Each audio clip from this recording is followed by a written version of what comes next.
Yo les potes, c'est Spanox, j'espère que vous allez bien. On se retrouve aujourd'hui pour une nouvelle vidéo, concernant les infos transferts, l'actu du mercato pour la saison 2019-2020. Il y a pas mal de chamboulements, pas mal de signatures qui ont été faites, d'autres qui vont arriver. Je vais tout vous présenter dans cette vidéo. Allez, c'est parti.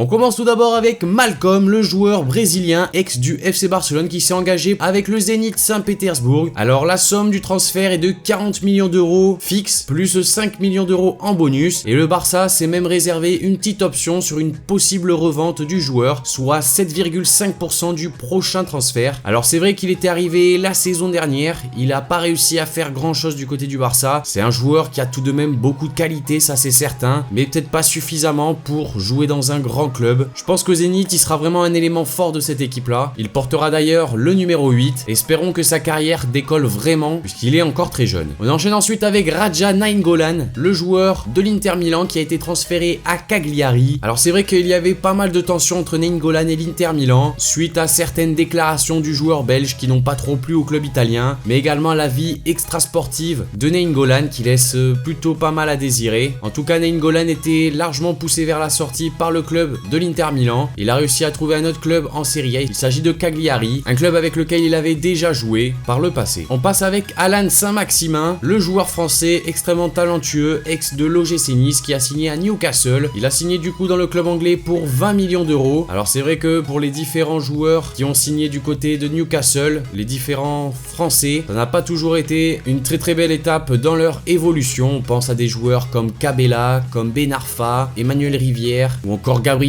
Aubertan. C'est des joueurs qui ont souvent fracassé dans ce club-là. Espérons que Saint-Maximin, qui a montré de belles choses à Nice, réussisse à se créer un nom en première ligue et pourquoi pas évoluer dans un club un peu plus huppé de ce championnat anglais. On a ensuite Dani Alves qui a signé à Sao Paulo. Il était en fin de contrat avec le PSG. Il n'a pas prolongé en France. Et c'est vrai qu'il a eu pas mal de difficultés à trouver un nouveau club. Il avait même mis un petit post sur Instagram ou Twitter, je me rappelle plus, où il disait qu'il était à la recherche d'un club, qu'il allait transmettre son CV. Au final, il y aurait eu aucun grand club d'Europe qui aura décidé de le faire signer. Il sera rentré au Brésil du côté de Sao Paulo. Par rapport à son âge, il a plus grand chose à prouver. Il a déjà montré que c'était un des tout meilleurs latéraux au monde. Un autre joueur qui a signé à Sao Paulo, il s'agit de Juan Fran qui viendra du coup rejoindre Dani Alves. C'est assez étonnant quand même que ce club brésilien signe deux joueurs assez vétérans quand même au même poste, qui est le poste de latéral droit. Mais bon, Juan Fran était sans club depuis son départ de l'Atlético Madrid. On verra bien ce que ça donnera. Ensuite, j'avais envie de vous parler de Bojan Krkić, la pépite du FC Barcelone. Il n'aura malheureusement jamais réellement montré tout son talent. Du coup, il était du côté de Stoke City, qui évolue en D2 anglaise. Et Stoke City a décidé de rompre le contrat qui le liait avec le joueur espagnol. Ce qui fait que Bojan Krkić va rejoindre la MLS et signer avec l'Impact de Montréal. On passe ensuite avec Moise Kean, le joueur italien de la Juventus Turin qui a été transféré à Everton. On parle d'une somme autour des 25-30 millions d'euros pour le jeune espoir italien. Il a vraiment montré de très bonnes choses avec la Juventus Turin lorsqu'il est entré en jeu. Avec la sélection italienne également, il est vraiment très intéressant. Je pense que la Juventus Turin a quand même mis une petite clause de rachat dans son contrat puisque laisser partir un si jeune joueur, c'est pas forcément une très bonne idée. 30 millions d'euros, c'est pas non plus hyper cher. Je pense que dans le futur, Kean va être vraiment un des tout meilleurs numéro 9. On passe ensuite avec Junior Firpo, le latéral gauche espagnol du Betis Séville qui a été transféré au FC Barcelone pour une somme de 18 millions d'euros plus 7 millions de bonus. Alors c'est vrai que le Barça cherchait une doublure à Jordi Alba. Au final, ce sera Junior Firpo, défenseur espagnol de 22 ans du Betis Séville. D'ailleurs, restez bien au courant sur la chaîne, je vous sortirai une vidéo exclusivement sur ce joueur pour vous présenter un peu sa façon de jouer et vous en dire un peu plus sur le footballeur qu'il est. En tout cas, ça reste quand même un très bon transfert. On passe ensuite avec Harry Maguire, le défenseur anglais de Leicester qui a signé à Manchester United pour 92 millions, ce qui est quand même une somme colossale, ce qui en fait d'ailleurs le défenseur le plus cher de l'histoire. Il devance des joueurs comme Aymeric Laporte, Virgil van Dijk ou encore Kyle Walker, tous d'ailleurs des défenseurs de première ligue. Mais c'est vrai que moi je trouve que c'est un joueur assez surcoté qui vaut clairement pas cette somme là. Dites-vous qu'il y a quelques années maintenant, c'était le Real Madrid qui dépensait cette somme là pour recruter Cristiano Ronaldo. C'est pour vous dire que le marché des transferts a complètement explosé et que les sommes dépensées ne veulent plus dire grand chose. Et on termine avec Philippe Coutinho. Alors c'est vrai que Philippe Coutinho n'est plus trop en odeur de sainteté du côté du FC Barcelone qui souhaite s'en défaire. Il a jamais vraiment été au top. On parle d'un transfert pour le joueur brésilien, voire d'un prêt. Ces dernières heures, ces derniers jours, on parle pas mal de Arsenal qui va d'ailleurs affronter le FC Barcelone dans le trophée Joan Gamper ce soir à 20h. Donc les dirigeants d'Arsenal profiteraient de cette occasion pour pouvoir négocier plus facilement avec le Barça, à savoir que le marché des transferts anglais se termine le 8 août. Du coup, c'est une opération qui pourrait vraiment aller très rapidement entre les deux équipes et le joueur ne serait pas du tout contre un retour en Première Ligue, qui est un championnat au final qu'il aura apprécié.